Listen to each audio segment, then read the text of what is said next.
Hey, what's up, everybody? Thanks for joining me for another Wednesday here on YouTube. Now, if you notice, I have effectively changed the name of the show. I was calling this for a while WTH Wednesday, mostly because I wasn't creative enough yet to think of a name. And for some reason, what I was thinking about was, kind of radio, right? So in radio, if you listen to radio growing up, you would sometimes hear like talk about it Tuesday, what's going on Wednesday. It was another one that they had on Fridays where I'm from or whatnot. And so anyway, they would label different days of the week and you knew that would be the subject matter of what people were talking about. So that's how I came up with the entire idea of what the hell Wednesday. So I was like, I can do better than that. And I started to think about a bunch of phrases that I use commonly, phrases I love, that sort of thing, to see like, okay, what can I come up with as a somewhat catchy show name for YouTube? So with that, I settled on Let Me Learn You. And it's a phrase that I use in my life, in my, day-to-day life, where I'm like, okay, when I want to educate, drop some knowledge, I'll be like, let me learn you real quick. So that's how I came up with Let Me Learn You.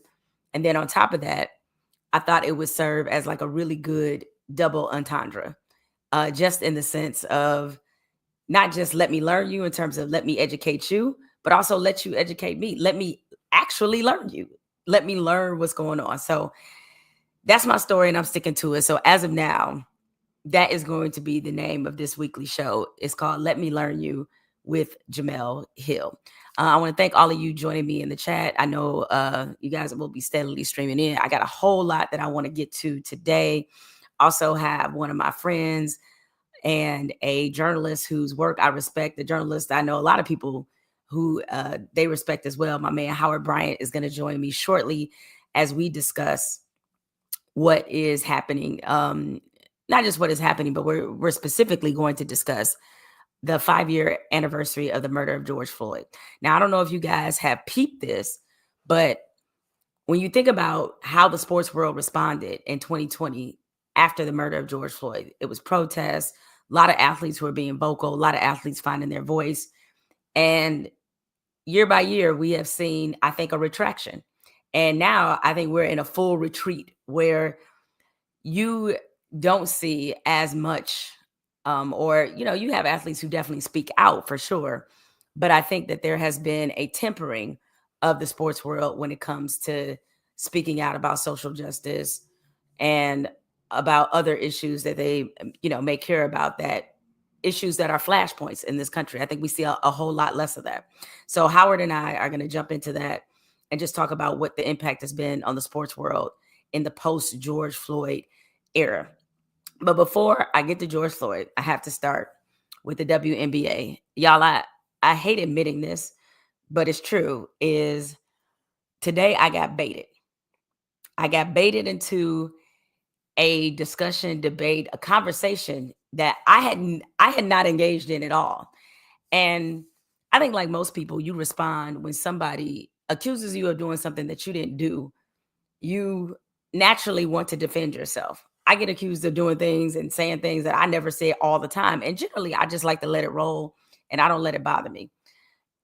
Because, if my day would be completely wasted if I spend a lot of time answering the trolls, answering the people trying to bait me into things, but I have not been a good example of ignoring things lately, or I should say in the last 48 hours. I have definitely not been a good example in terms of ignoring the troll. So let me tell you what happened. So on Twitter today, there was a reporter, and I put it in quotes because I don't really consider this person a real journalist, nor do I consider the outlet that they work for a real journalistic organization. And I'm not going to say any names because I gave them too much engagement today. They got the free publicity. It's no need for me to continue that here. And essentially what happened is I was accused of spreading the quote race hoax. And this was the term that was used. And they were referring to, I don't know if you guys saw it, but the WNBA was investigating supposedly racist fan comments that were made during the Indiana Fever Chicago Sky game, otherwise known as Angel Reese versus Caitlin Clark, part whatever. And, that was, they made that announcement that they were investigating. So I remember seeing it, whatever. I never said a word about it. I was never asked about it. There was a lot of things to talk about from that game, especially because Angel Reese and Caitlin Clark kind of mixed it up a little bit. So that was kind of the dominant topic of the conversation, was about these two. And here we go, yet another chapter in the Angel Reese, Caitlin Clark saga. And now we got a new chapter, because then the WNBA, they made this announcement today after it was put out there that they were investigating an alleged racial slurs said during this, or I should say racist comments, not slurs, racist comments said during this Indiana-Chicago game. And so today they put out a statement that said, or yesterday rather, and it says, the WNBA today issued the following statement regarding the Chicago Sky Indiana Fever game on May 17th, 2025. We have investigated the report of racist fan behavior in the vicinity of the court during the May 17th, 2025 Chicago Sky Indiana Fever game. Based off information gathered to date, including from relevant fans, team, and arena staff, as well as audio and video review of the game, we have not substantiated it. The WNBA is committed to fostering a safe and inclusive environment for everyone, and will continue to be vigilant in enforcing our fan code of conduct. Boom, there's the statement. I want you guys to pay attention to this statement. Notice in the statement, they said, based on the information they gathered to date, which included relevant fans, team, and arena staff. You know who they didn't say? It's players. And so when I was accused of spreading the race hoax, because again, this is the first time I'm actually really talking about this. I never even said anything about it. So when this particular media outlet, or this journalist representing this media outlet, tried to put me in the mix, like I was out here talking about this, I immediately checked that person and said, I ain't said nothing about it. And they, of course, because I know what they were doing, they tagged pretty much a lot of Black commentators and said the same thing, and said we should be forced to apologize for spreading the race hoax. Again, this is the first time I'm actually talking about this. So I decided to do a little digging, and I'm like, what is this investigation about? What started this? Because I watched Angel Reese's post-game press conference. I watched the Sky's post-game press conference, and I never heard Angel Reese at all mention that somebody said something slick to her, that was a fan, or, on the court. Never heard her say that. So Caitlin Clark certainly didn't acknowledge that anything happened either. And I'm wondering, well, how did the WNBA know that something was said at this game? And I do a lot of digging through, like I'm reading story after story. I must have read like 15 stories. Nowhere in any of these stories does it mention what made the WNBA actually investigate this, that there was some kind of incident. So I decided to, put on my reporter hat, and I contacted somebody that I know in the league office. And I said, hey, what's up with this investigation? Did any of the players tell the WNBA that somebody said something to them on the court, which created this investigation?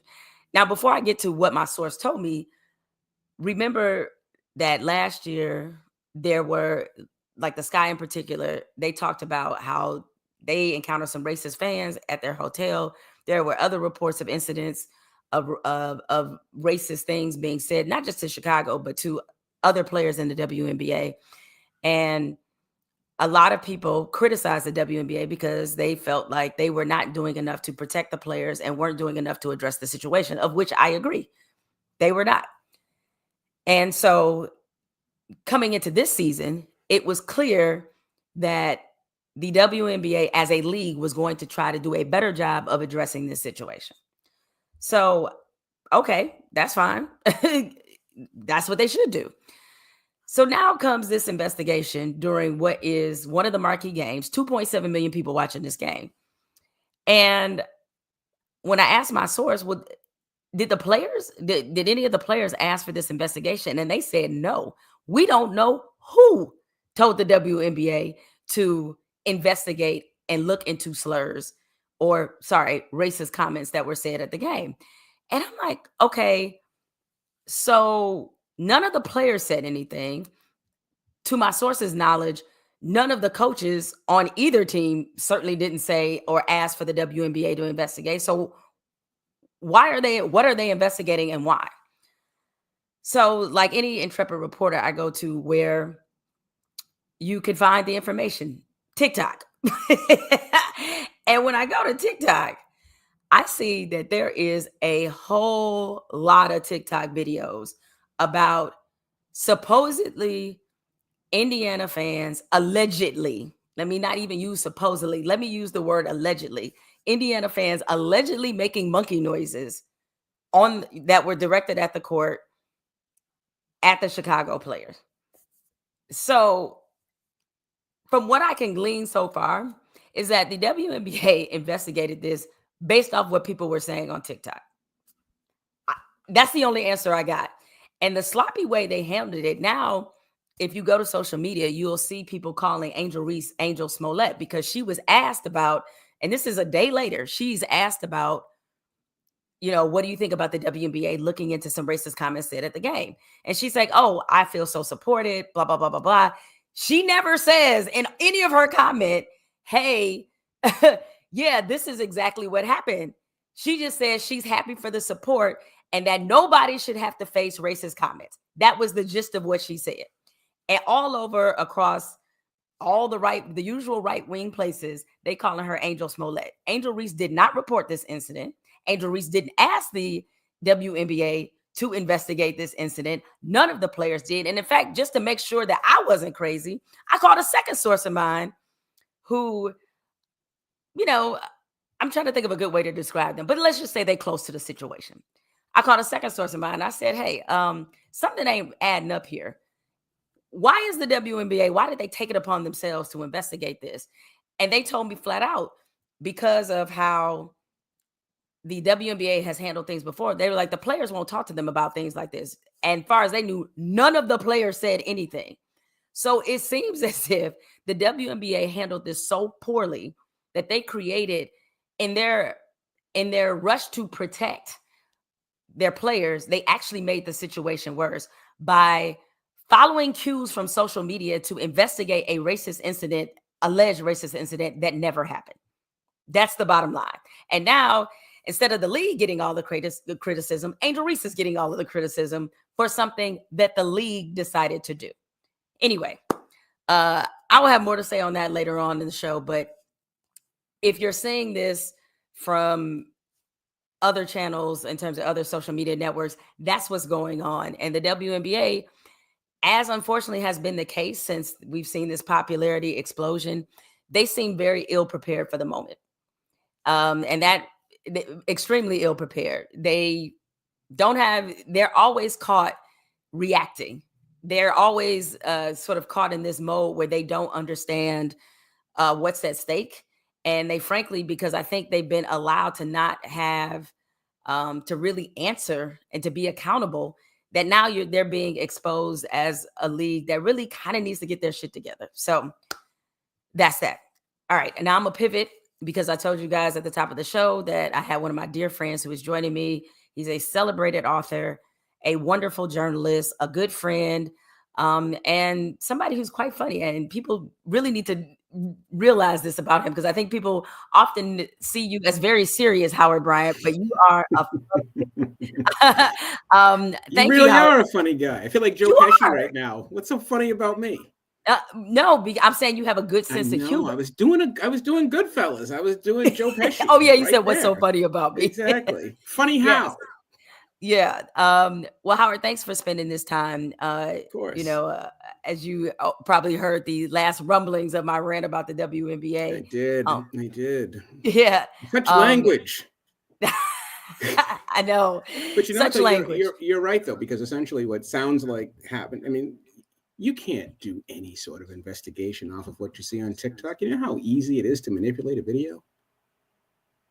And how easy it is. I mean, and obviously what they're doing was pandering. And they're caught up in this entire racial dynamic that they can't get free of right now. And it's it's really unfortunate for Angel Reese because she's the one catching all of it, because you're trying to create, and I get it. The same thing happened, and believe it or not, I'll go in another direction. The same thing happened in hockey 20 years ago after the lockout. You had Sidney Crosby and you had Alex Ovechkin. And everyone's trying to create their bird magic. They're trying to create their next, but you can't create these things. They have to happen the way they happen, right? And with Angel Reese and with Caitlin Clark, what's the first thing you see? Black, white, black league, right? All of it. And you're trying to create something that you thought you saw before. But these things have to happen organically, and it all feels so forced. Now, Howard, as somebody who has written extensively about this particular era and about these two players in particular, and we'll get to discussing the 5-year anniversary of George Floyd in a moment, but your expertise is very warranted on this topic. As somebody who's written a lot about Larry Bird and about Magic Johnson and about that era and about the Celtics, people want to, and I've done this too, is compare Angel Reese and Caitlin Clark to Bird and Magic. From your perspective, does that comparison even make sense? No. Okay. It doesn't. It makes sense on its surface. Mm-hmm. It makes sense on the surface that you have these two who had their moment in college and who are now coming into the league roughly at the same time. You have it from a racial dynamic, which America can't help but dig into immediately the minute you see it. And you also have it from the standpoint that everyone has been waiting for the WNBA to have its moment, the same way the NBA was struggling and it needed its moment to save itself. In the NBA, I don't know if the NBA was actually on life support, but the finals were on tape delay. The playoffs were on tape delay. I mean, it was not a healthy league at that time. And these two players turned it into something that we'd never seen before. So certainly it makes sense that you have all these different parallels. But what you don't have is you don't have the other things that made that rivalry what it was. One, these two players are very, very different players. Two, the WNBA is not the NBA from the standpoint that these two players also ended up populating the two most popular, the two most successful franchises on opposite coasts, with a historic rivalry that went back a quarter century before these two guys, right? I mean, so all the things, it was a perfect storm that lined up, and you just can't make it be something else. And people are trying to make this, and also they're very different players. I mean, Angel Reese she's always going to lose this battle. She's not the type of player who is going to take the same role on her team that Caitlin Clark has taken on hers. So all you really have is this viral moment of her putting her hand in front of her face back in college. And you're trying to build something that's supposed to be a bedrock for the league after that. And it's so shallow and it doesn't work. And it doesn't really serve either player. No, I mean, I think at this point, the narrative and the like, one thing about rivalries, and even at the height of, and I'm sure you might agree with this, but if you disagree, let me know. I'm sure at the height of Bird v. Magic, it was fun. It was actually fun, right? It was great basketball being played by both organizations, and of course, there was racial undertones, racial tension, all those things existed. But those things, to me, did not drown out what we were seeing, like the good basketball. Well, that's right. Yeah, they didn't. And in this case, it is, instead of looking forward to seeing them play again, I find myself now thinking, I wish they didn't play so much. Oh, that's right. And they also, in a Bird and Magic didn't like each other. That was the other thing, too. They didn't like each other, and they were competing for the same trophies.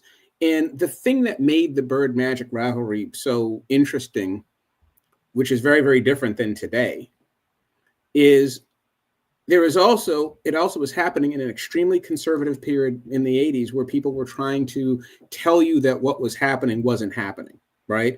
That there wasn't this conservative backlash, that there wasn't this political wave against what was against the legislation of the 1960s. So you had this black player and you had this white player.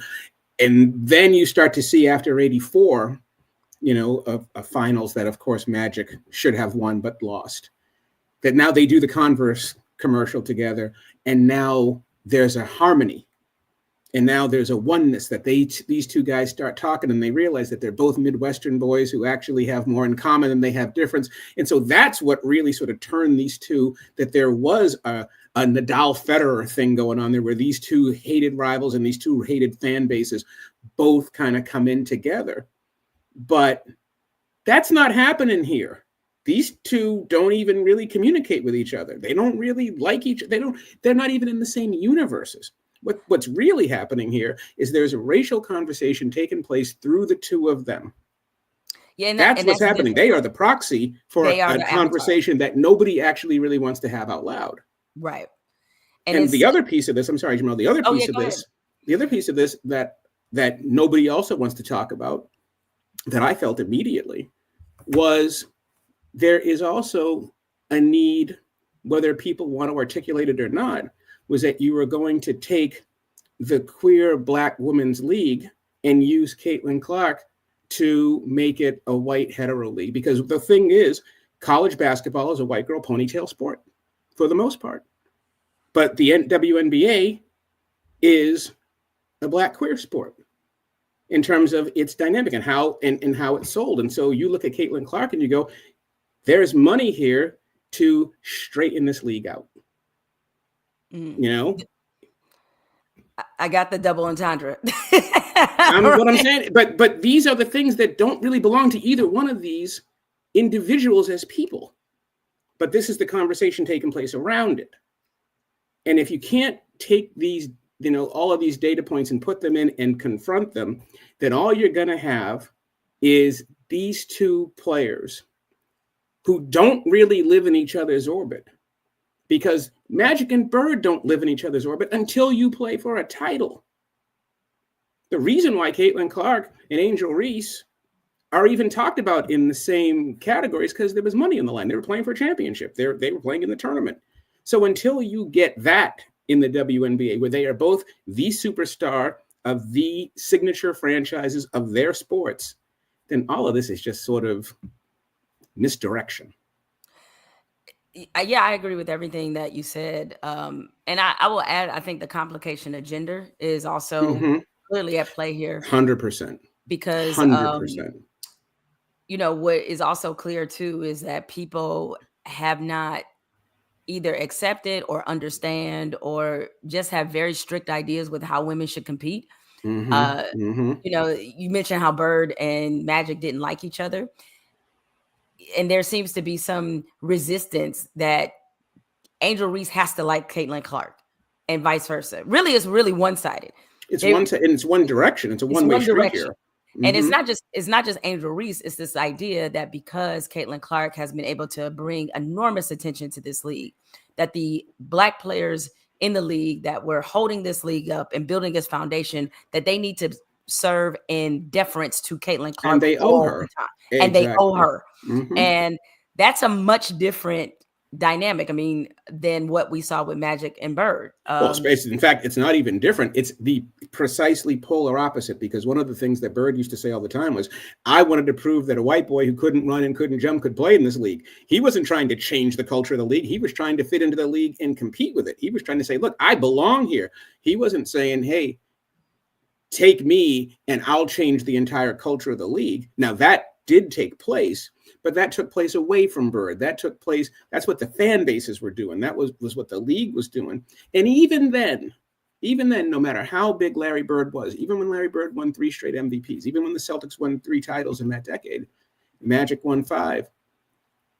The guy who ended up taking over the decade was Michael. So the league didn't stand in the way of Black superstardom. The league was like, okay, who's the superstar? Turned out to be Michael with the sneakers and everything else in the mid 80s.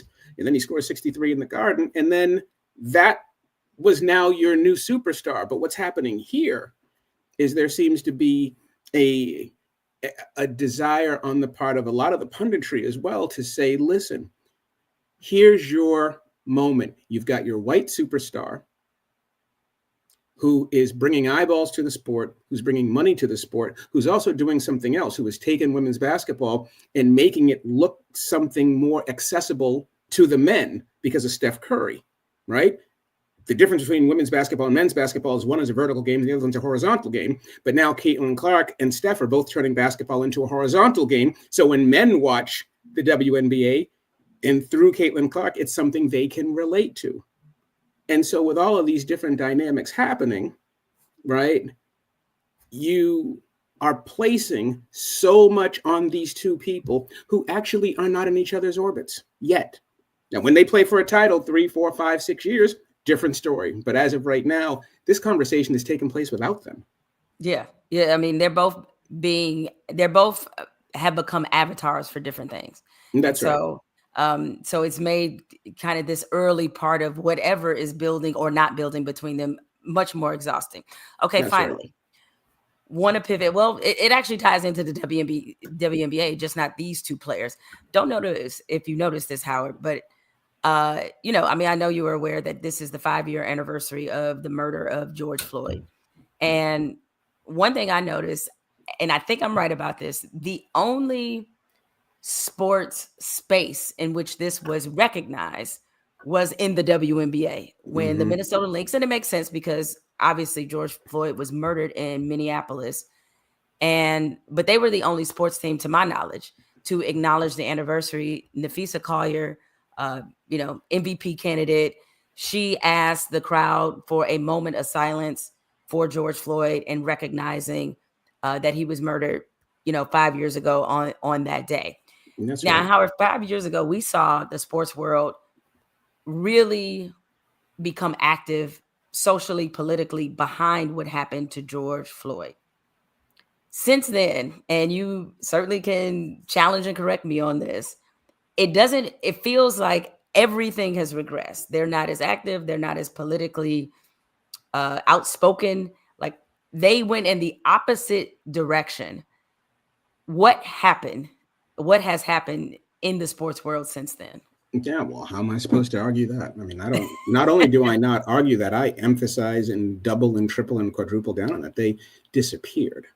There's what's taken place over the last 5 years has made me rethink all of it. It's made me rethink every single thing that we saw from Trayvon to the present. When you look at what took place, clearly we knew that in 2020, there was going to be a co-opting. But when I say co-opting, I mean, you have to go to Kenosha for this. It's not just George Floyd, it's also Jacob Blake. When the athletes decided that they were going to stop the sport, when they were going to when a boycott turned into a pause, when a boycott turned into something that the sports leagues were also engaging in, that they were co-opting it, then you knew that the next step was going to be the most pivotal step, which is, okay, now what happens? Are the athletes going to continue and do what Dr. Harry Edwards always talks about, which is to create a scaffolding? We talk about a moment versus a movement. And I think that what really took place was the players, and you can, unfortunately, in my opinion, you can thank former President Barack Obama for this. When he told them to go back to work, killed the movement. It became a moment. It went from a potential movement into a moment. And after that, when they stopped playing in the bubble, and when the players, I think it was Naomi Osaka in Cincinnati, when they stopped playing, and even hockey stopped playing, when they all just took a break, that was the end. That to me was the bookend. It starts with Trayvon Martin, and then the bookend ends right there. And to me, the real piece of this, and then it's been backlash ever since. Yes. It's been silence. It's been backlash. It's been redirection, because let's not forget that during 2020, you had a perfect storm. You had so many things taking place. One, you had a pandemic where everybody was home, right? Nobody was moving, right? Especially if you're in the East Coast or in California, shut down. That's when people, in the documentary world are like, well, we're all trying to get our last dance. You'll never get another last dance. Right? Because people are back working, right? Everybody's not home watching the same thing every night. You had that. You had a pandemic. You had no sports. You had a country that had clearly gotten tired of its president, because now they were literally taking people off the street. You had, after George Floyd, you had tanks going down an American street that wasn't in the ghetto, shooting at people, at white people in leafy, in leafy suburbs and leafy parts of town. Everything felt like it had gotten out of hand, to the point where even the corporations had backed away. And it looked very clear that we were moving in another direction. So when all of those things are happening, you look at what happened to George Floyd, and you add to that, we witnessed a murder in slow motion. The entire country witnessed a murder. So now what do you do with that moment? What is going to happen with that? And what I was concerned about was in my 2018 book, The Heritage, the last chapter, I think might be the epilogue of the last chapter, I don't remember, but it does ask a question. What happens when the protester becomes the power? So now you've got a question here where, can these athletes live on both sides of the fence? Can they have one foot in the, I'm here to support Black people and I am here in service of Black people, and also the, I'm going to have, percentage ownerships of teams, I'm going to sell products, I'm going to, instead of be completely in support of Black people like Ali and Kaepernick were, and Tommy Smith and John Carlos were, that they are in the can't we all get along category, right? It's like, let's just can't, that they are now in service of peace. They are two very, very different things. And the question for me had always been, how long can they both exist? And I saw one of your things, are we still blaming Obama? Well, he's not perfect. Yeah, he can be criticized just like everybody else. I don't blame him for this. I'm saying that his position on this was to go back to work, was to tell the players to immediately go back to work. And that was perfectly okay for them to do that. That was his suggestion to the NBA players. But when you do that, you have to have something after that, or you lose all the momentum. That's not Obama's fault. That's everybody's fault. That's what Dr. Edwards always talks about with the scaffolding. You have to have a movement from top to bottom that takes you to another place. And to me personally, this whole thing collapses on January 6th, because the very people who told these Black athletes to shut up and play, the same people who said there's other ways to protest, the same people who said you can't take a knee and you can't do these things, they attacked the most significant legislative building in the world, and nobody did a thing. The players didn't respond to that. So to me, what really took place as this backlash begins is when that happened, because there was no response from the athletes. Then on top of that, you begin to lose your voice because you've lost your focus. So because there was no follow-up, there was no scaffolding, now you start getting into 2023, you start getting into 24, you get into a presidential election, you have a Black woman running for president, and the sports world was pretty silent. No, they were very silent. I mean, I wrote about that exactly in the Atlantic, is that, and I do realize that the mitigating factors, the bubble was a big one. It's very like, you're not going to get all the top athletes in in multiple sports being in one place at one time, which makes organizing much easier. And so I understood that there was going to be a different kind of energy, but there's a difference between a different kind of energy and no energy. That's right.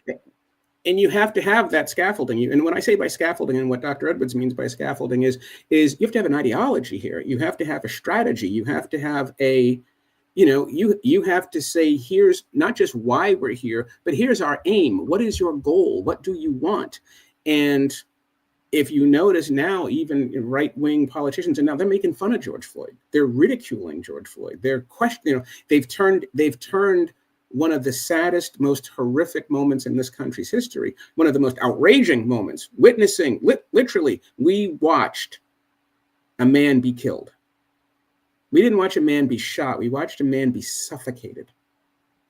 And that you can be so emboldened now that you think it's a joke. That tells you that the failure was in the response. The fact that the response has been non-existent. And I think that goes back to this question of the players in the post-pandemic world have essentially chosen empire over community. What they've chosen is that now we're talking about what success looks like. It's owning venture capital, it's owning percentages of teams. Dwayne Wade owns a piece, a piece of the Utah Jazz, and LeBron's got his thing going. Everyone's got a piece, and Serena owns a piece of the Dolphins, and all of the things that we're talking about, they're not community based. We're talking about power. And so to me, what's happened over the last 5 years has made me question everything that took place in the previous 10.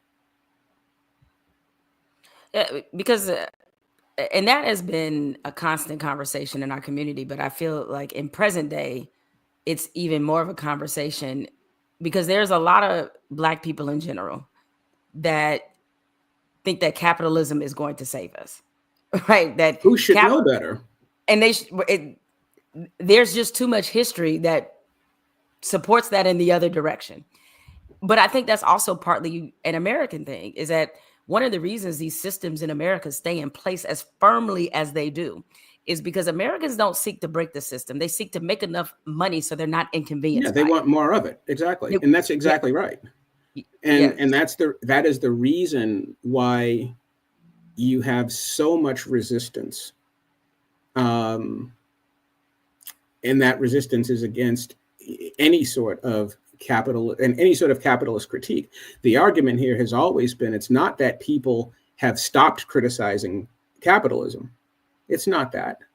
It's that the punishments are so severe that people don't want to deal with it, that people just back away. They don't want what's coming. And this goes back, this is all, everything that's happening right now is a Cold War playbook. This has been happening since the 1940s. Since the late 1930s, to be honest. And so especially when you're adding Black people to it, because one thing that we never talk about as Black people is the civil rights movement that really begins with Emmett Till and really begins in 1955. It's 10 years late. The reason why it takes place in 55 and not 45 is because there was so much pressure on Black leaders to not challenge systems after World War II. And to not seem un-American as the Soviet threat rose. But the Soviet threat was completely aligned with more deregulation because capitalism, to your point, was simply not going to serve Black people. But the Black leadership did not want to be caught up in the Cold War and felt like they were un-American. So those critiques just disappeared. They just disappeared. And so now people don't even question the last time you had a real major capitalist critique was Occupy. And That just didn't last long enough and wasn't sustained enough. And it wasn't comprehensive enough for people to recognize that yes, these systems need constant critique, but you risk losing everything by even having that conversation, and people just back away. And I knew this was going to happen when Donald Trump was reelected, is that when that happened, I knew that the embrace of Donald Trump in the sports world would be completely different than it was the first time around. I was joking with a friend of mine. We were talking via text, and I said, hey, of these 4 NBA teams left in the NBA playoffs, how many of them do you think are going to go to the White House to visit him? And I was like, I'm going to tell you my answer. All of them. All of them. Right? 100%. And the only 2 teams I could see not going are the one that has LeBron James and the one that has Steph Curry. That might be because of Steph Curry, Steve Kerr, Draymond, like that. That's an entire team that they've made it very clear where they stand. San Antonio Spurs would be another one. That's right? Okay. Well, and you've got to have the juice to be able to pull that off. Right. And sometimes the players have way more power than they think they have. Others recognize that where we are at this stage, that there's been a surrender. And that surrender is simply, we're not engaged anymore. But then again, I also think that it's very unfair to the athletes, because this is where we are as African Americans in general, is that why are our athletes in this position in the first place? We're the only people in the country where, one, we don't have much agency over our own story. I mean, constantly when you're looking at most journalism, there are white people writing for white people about us. And then on top of that, when you're looking at the rest of this conversation, we're the only people where you're looking at professional athletes to fill this void that they're ill-equipped to fill. Their job is to entertain people. I mean, you've heard me say this a gazillion times. White owners, white coaches, white media, white season ticket holder, black athlete. That's the pyramid of sports. So what chance do they necessarily have to succeed in that dynamic? They are under constant assault. What bothers me about it isn't the assault. What bothers me about it is them treating themselves and treating their position as if they have some sort of empire, when, yeah, you have empire if you're LeBron James or Dwayne Wade or whomever, or Kevin Durant, if you are comparing yourself to me. But if you're comparing yourself to Whit Grausbeck, Guggenheim, or Mark Walter, you're the butler. Right. You know? And I get it, because they have, this money, this platform, this fame, and some of them, I can't say everybody, some of them feel this inherent understood responsibility that they have got to mean something more. I mean, listen, the one thing being responsible is important. Feeling a sense of responsibility matters. But it also, just even the demand on Black athletes is something that is a microcosm of what we as Black people face in general. We didn't create the racism. We didn't create the white supremacy. We didn't set up any of this system whatsoever, but yet we are constantly asked for the solution. We are constantly asked to create the conversation to solve the problems we didn't create. And because of that dynamic, we get the unfairness of being victimized by same said system and also being tasked to solve same system. It's like you can't have it both ways. We can't be both victims of system and also breaker and savior of system. Of system. Like we cannot do that. And so I vacillate between wanting more from Black athletes, but also understanding it's not their job. No, and I look at it this way, and I say, how much power do you really have if you lose everything by talking? I mean, do you really even have power if you risk everything? Power is being able to say what you want to say. Power is being able to do what you want to do. What they have is a lot of money. That's what they have. They have some influence. But power?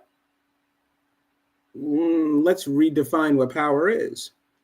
And I do appreciate this, because they're the ones who made it. We've had these conversations for years. They do. Do we believe the athlete has a responsibility to the Black community? Well, certainly you have a responsibility, because you have a responsibility to the world. And certainly when you're in special circumstances like the Black American experience, yeah, you're part of this, whether you want to be part of it or not. But at the same time, the hardest thing about being Black in this country at that fame level is every single influence around you is trying to pull you away from those responsibilities. No one is encouraging those responsibilities. Not only is no one encouraging those responsibilities, but they are telling you you are in direct peril by embracing those responsibilities. And that goes on top of the entire American attitude in the first place, which is to say there is no community. It's Margaret Thatcher and Ronald Reagan in the 1980s. There is no community, that there is no responsibility in the first place. And I think that it's going to be very, very interesting how we look at this time period when you do say to yourself, okay, 2011 to say 2020, look at that as the sort of rebirth era. Because you're starting from Trayvon Martin, I assume, correct? That's right. If you go to, but you can go a little further back, but generally speaking, that's when the Trayvon Martin was killed. The Miami Heat do the cover, the photo, and now suddenly here we go. You then can look at it and say, okay, what did we accomplish? Did we accomplish what we thought? If we go back and look where we were in 2014 with Ferguson and where we were with Kaepernick in 2016. What's the legacy of that? What has been left behind? Well, to me, one of the biggest things that has been left behind was the mobilization of the backlash. And I look at, you and I have been coworkers for years. Where's ESPN? Where's The Voice? Where are those voices? I mean, to me, it feels like it feels like a minstrel show right now. It feels like the professional voices have been replaced by the athletic voices with these expressed purpose of saying nothing. Like, seriously, where are those voices? They're not on the broadcast. You see the co-opting in the NFL. You look in the, you look in the end zone, and there's, it takes all of us. It takes all of us to do what? Right. Well, right. We don't even see that anymore. Like that was a bridge too far, because apparently racism ended, which is why they took the end racism out of the end zone. Well, that's right. Well, exactly. So all of it is the biggest legacy of it was what it's always done, which is when you challenge white society, one of two things are going to happen, and usually both: change the laws and resort to violence. And these are the two things that, if you're an athlete, you get to a point right now. Now, Jaylen Brown is one of the different guys who does think about these things, but mostly their response is, why would you? And I think one of your commenters just going, why would you mess up your money? Right? I mean, that is the response. That's not power. That's being on the defensive. That's recognizing that they can take whatever you have. And it's a chilling effect, because if you really did have the type of freedom that you felt like you had, then you would be empowered to do more things. But instead, everyone has been sort of reminded. And how can you not be reminded when you know that the people who sign your checks are all contributing to the president's inaugural party? So you are in hostile territory. I do not look at the athletes and say, oh man, you sold out, or you're in hostile territory. And that goes back to what Dr. Edwards always talks about with the scaffolding. Now that you know that you're in hostile territory, you have to believe you're in hostile territory. And now what are we going to do about living within that hostile territory? I mean, if you're going to walk around and think you made it, then you're the one who's actually in the most danger, because you don't recognize the territory that you're in. Well, Howard, as somebody who very much understands the history of this country, you already know how the cycle goes. Great progress, equally rabid backlash, if not more backlash. We go from Reconstruction right into Jim Crow. We go from Jim Crow to the Civil Rights Movement, which goes to Southern strategy and mass incarceration and war on drugs and all that. And Bakke, not forget Bakke in 78, where, yes, suddenly where the new term is reverse discrimination. Correct. And so all of this, I mean, it's always fascinating to me, especially when you look at photos of journalism and you look at photos of, when people are on their social media and they're posting pictures and college handbooks and everything else. And you look and you say, where are the Black people? We're being erased across the board, right? It's laughable that you could think, and statistics show this, that white Americans believe that we actually have it easier, that they believe this. Oh, they believe that they are the real victims. They are the real victims. And so when you, right. so my question, my issue when it comes to stuff like that is, okay, then take that at face value. And then now you know what you're dealing with, instead of just laughing it off going, that's ridiculous. Well, if you're dealing with an opposition that really believes that, how do you navigate it? And you're right. I mean, and it goes back to that codifying. So you go to Reconstruction, and the 1875, the Civil Rights Act of 1875. Then you have the civil rights cases of 1883, but that essentially undermine the 14th Amendment, which is the same 14th Amendment that's being undermined right now. And that people always talk about, Jim Crow and how this all happened. It happened because the Supreme Court said you can discriminate, and the Supreme Court is outside of the Warren Court is essentially an illegitimate body. It's corrupt. And so it's something that you think about when you go Reconstruction to Jim Crow, which lasts almost a century. Like, people don't realize these things. Just like when people say, they talk about fascism and this and that, and people roll their eyes because they think it's only about, the Nazis. But people don't realize that, in our lifetime, well, not ours, my lifetime, not yours, because I think it ended right when you were born. But Spain was fascist for damn near 40 years. You know, Franco died in 1975. So it's in a lot of our lifetimes that one of these jewels of Europe was under fascist rule in your lifetime. Right. And so all of these things that are taking place have historical precedent. We've seen it before. We simply aren't applying it now because we all have really big TVs. Really big TVs. And then we also have dealing with social media and artificial intelligence and things that are frankly completely draining our ability to critically think. Well, that's right. You're not even talking to people. I think it's been interesting. And like I said, I'm not sure that you and I have the same social media feeds. I mean, my social media feeds are, really come down to, oh, hey, look, there's a lion cub in Tanzania right now, right? And is that a travel? And LeBron versus Mike. And it's like, none of this is actually being created by a person. And yet people spend so much time in this sort of debate culture. You're being ginned up by a computer. Right. It's not even real. Yes. And it's like yet, the algorithm and all of that exactly. is like, it is meant to create. It is meant to play on whatever is your worst perception. That is the directive, is that if you are somebody who, I say this all the time when it comes to crime in particular, like I won't pretend that the world isn't dangerous, but I often have had this conversation, particularly with some of my friends who are parents. And I say, listen, you can't possibly think the world is more dangerous now than when we grew up, especially I'm talking to my friends who are from Detroit. The only reason why I say that is this. I mean, you could think that. The only reason why I say that is this, is that when I was growing up in Detroit had 700 murders a year. 700.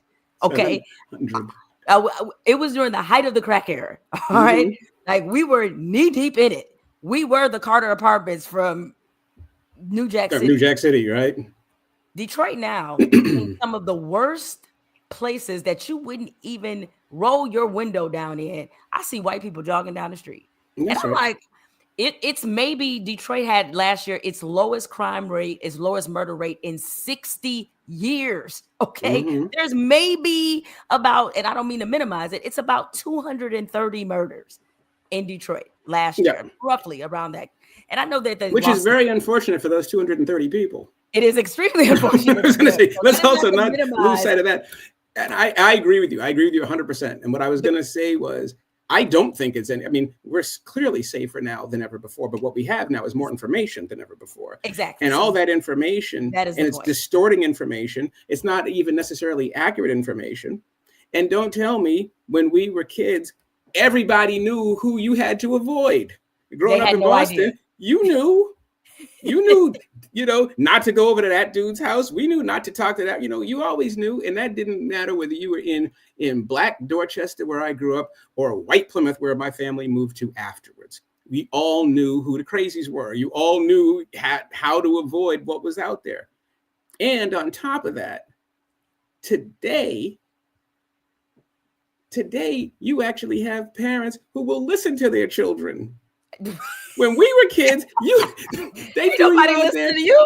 You could have told them, Mrs. Smith down the street, she pulled my pants down. You get beat for that. They wouldn't believe you. Like seriously, we were on our own as kids back then, And there's we always make fun. I know we're getting off topic, but I know we make fun of this is the anxiety generation and this is the mental health generation, and y'all can't handle anything today. And I look at that. And I say, it's better than, look at the craziness they sent us through. We are all unreconstructed lunatics. We got no mental health. We had no therapy. We had nothing. One of my friends, when I was a kid, I was in the car with him. It's traumatic. November 12th, 1985. He killed someone. He passed a school bus and he killed a 12-year-old girl. And I was in the front seat. And if there was no windshield, her dead body would have hit me in my lap. Right? I went to school the next day. Nobody said a word. I didn't get my driver's. I was 15, 16. I didn't get my driver's license until I was 22 because I was afraid I was going to kill somebody. I didn't feel comfortable. No therapy, no discussion, no comfort, no hug. Went to school the next day. listen, Howard, I hear you. When I in high school, one of my classmates, he got shot in the chest stepping outside the school, basically like maybe a few feet from school grounds. I'll say that Mm-hmm. much. He came back that same semester, and we Mm-hmm. acted like nothing happened. I mean, Nothing I can't happened. tell you the number of times that we would go to places, shooting might actually happen, or it had just happened, and we go right back like it They go never right even back at it. occurred. Well, And you fall off the bike, you get back on, right? I mean, it was just like, that's seriously. And so on the one hand, yeah, cat's a little soft, yeah, a little bit, but at the same time, at least they have opportunities to help. yeah, At at least least they they have have opportunities they to heal, and to people will heal. listen to Exactly. At them. least people are trying to help them. But nobody trying to help, you know. That's like to me. That's like to me when everybody's like, yeah, man, let's go back to the 80s and the 90s NBA, when the Pacers beat the Knicks 69-67 and there were 3 fights in it. I want to watch that basketball. Like, don't nobody want to see I don't that. want to nobody final score, Knicks 62, Bulls 60 in 48 minutes. I mean, so it's like there's a certain nostalgia where everything plays tricks on you. But seriously, when you think about these things, take a step back, have a little perspective. Well, Howard, and I'll get you out of here on this. As we, because that's what you're tasked to do as a writer, as a journalist, is to put periods of time, in historical events into context. What do you think we'll be writing about this time? Maybe on the 20th anniversary of when George Floyd was murdered. Yeah, I'm hoping we're writing it all.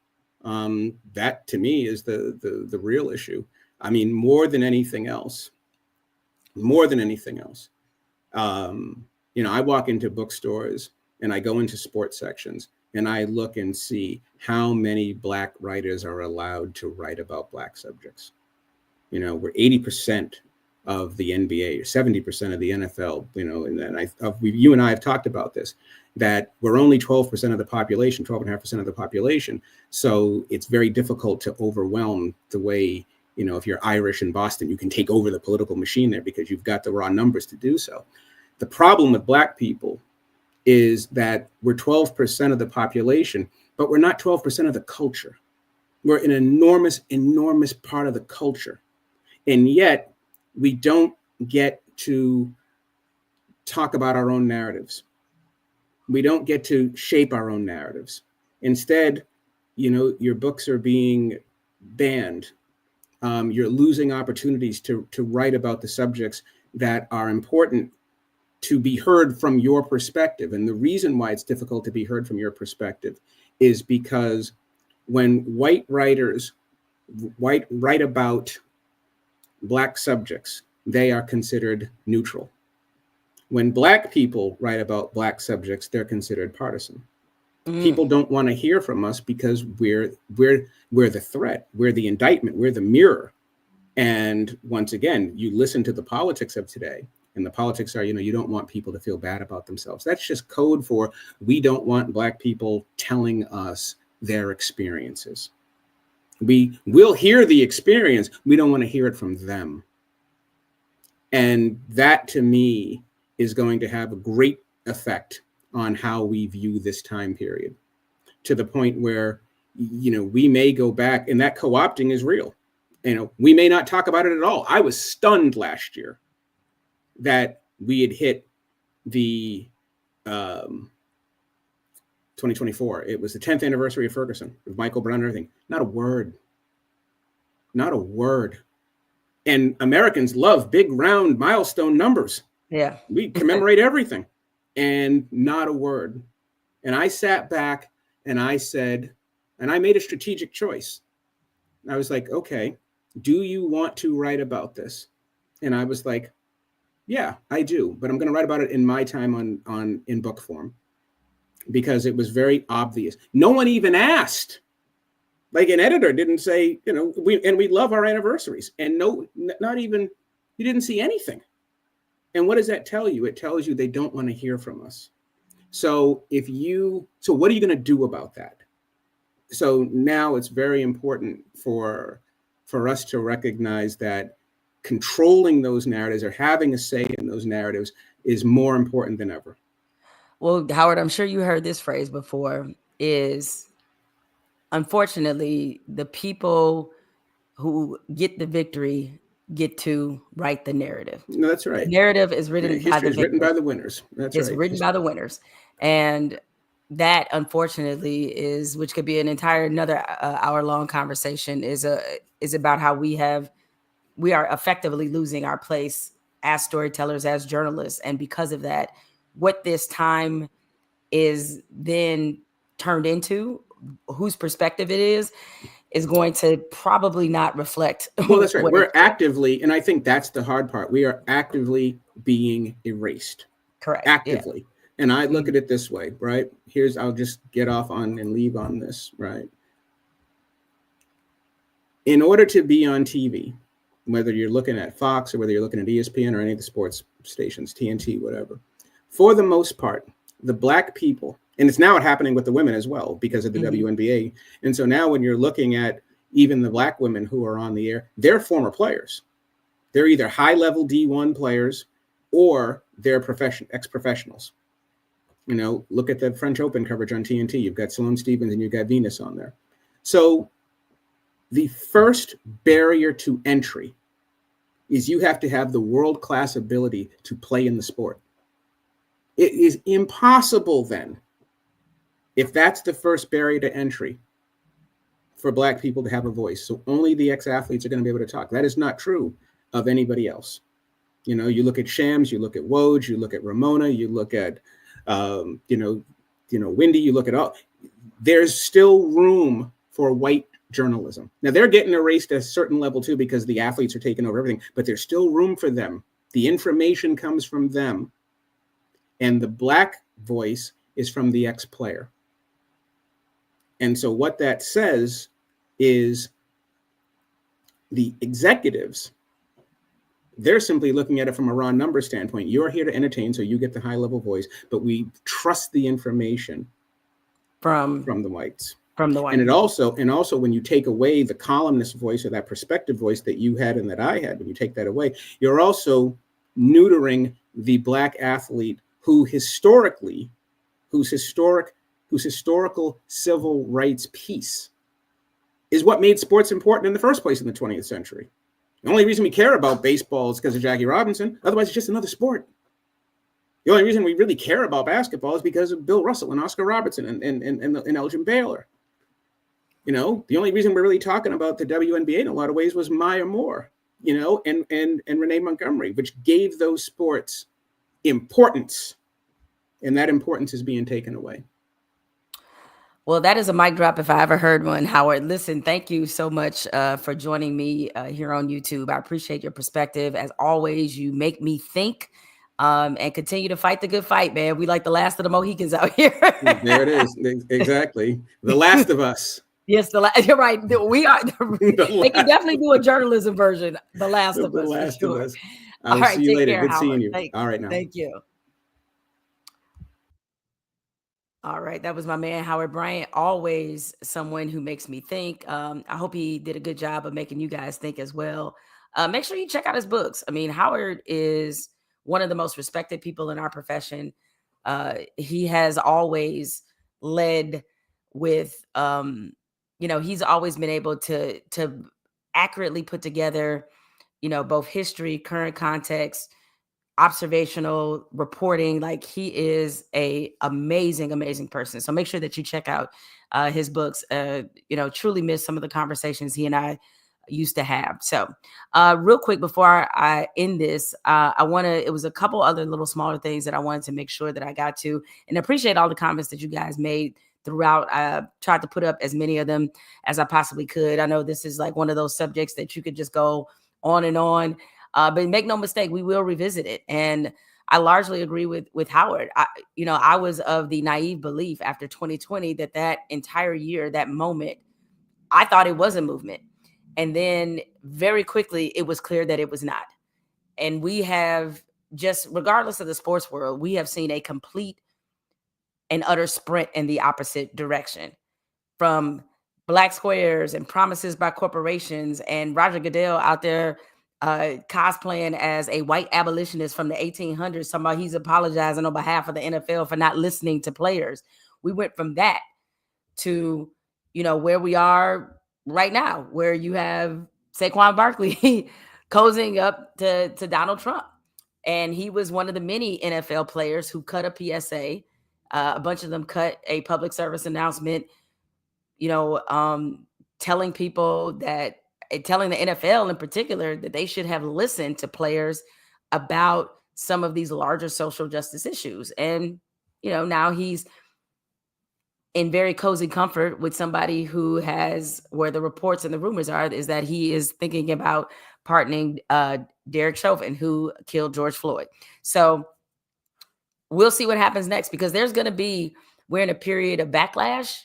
There's going to be time where something else happens that forces us to try to reevaluate again for the umpteenth, 50, 11th time what type of country we actually want to be, who we want to be. And there's going to be another incident, and we will see what happens. But my fear is, by that point, the voices, the energy, all of that, the critical thinking, a lot of those things will be missing, because of this is a design plot to make sure that these systems, we continue to feed them as opposed to break them. All right. So I'm going to pivot off that real quick and get to just one last thing that I wanted to say. And this is a little bit on the lighter side, so excuse me if that wasn't necessarily the most artful pivot that I could make. So I'm sure you guys over, the last few days, or I think it may have happened over the weekend, that you all saw this. That is Travis Hunter. I think he was the number two pick by the Jacksonville Jaguars. He got married. Congratulations to him and to the new missus. Now, as you all know, there have been a lot of commentary about this relationship. It played out publicly.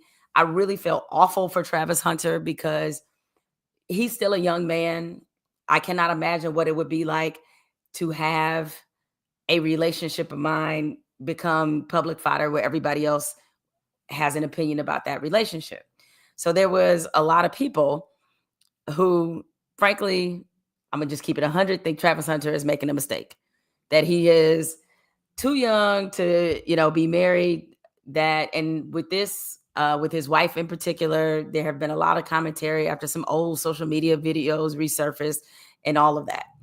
And I always thought that was unfair. We don't know these people, so we don't know anything about it.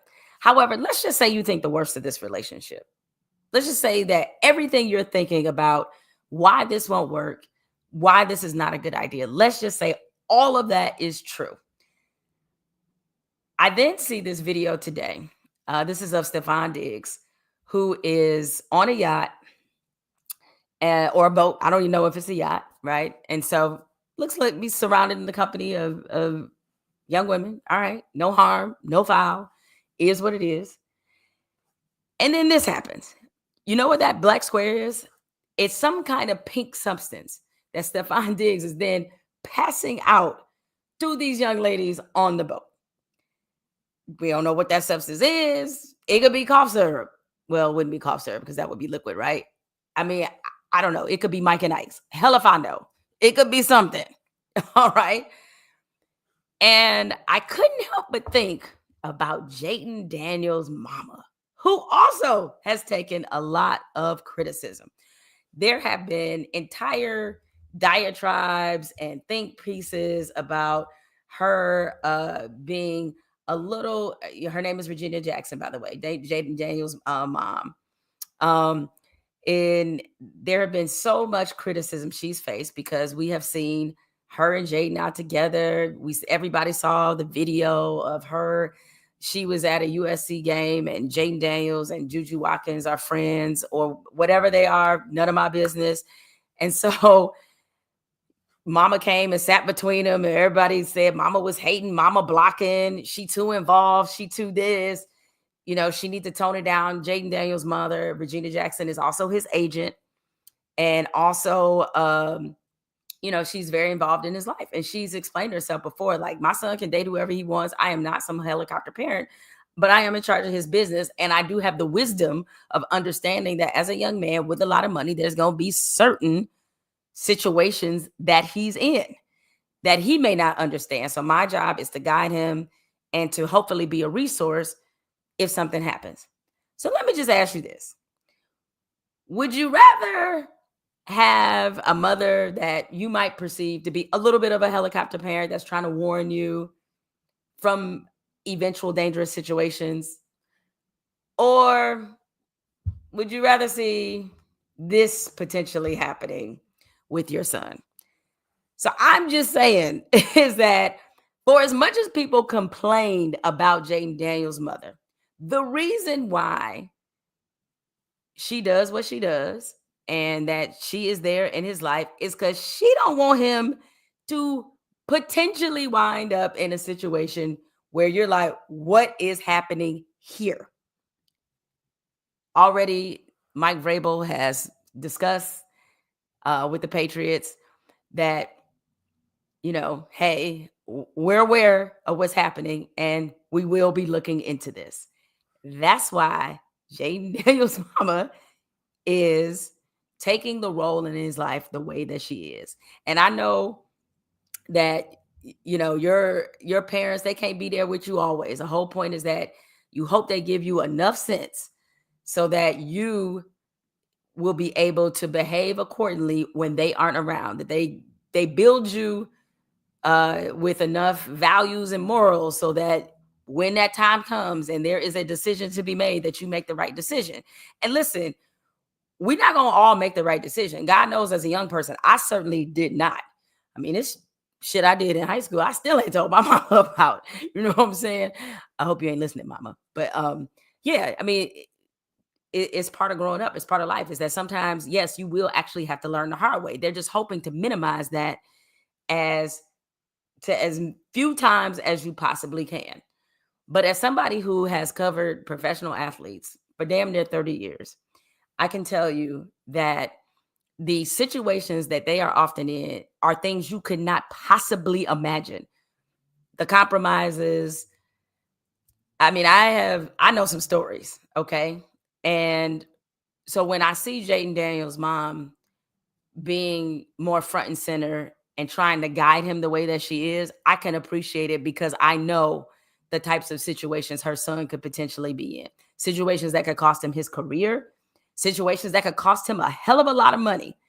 And so she's looking at this from both a wellness standpoint, like needing to make sure that her son is okay, and also from a business standpoint. Because too many times you put yourself in a compromising situation, one of those times you're either not going to make the right decision or something's going to happen that you didn't expect.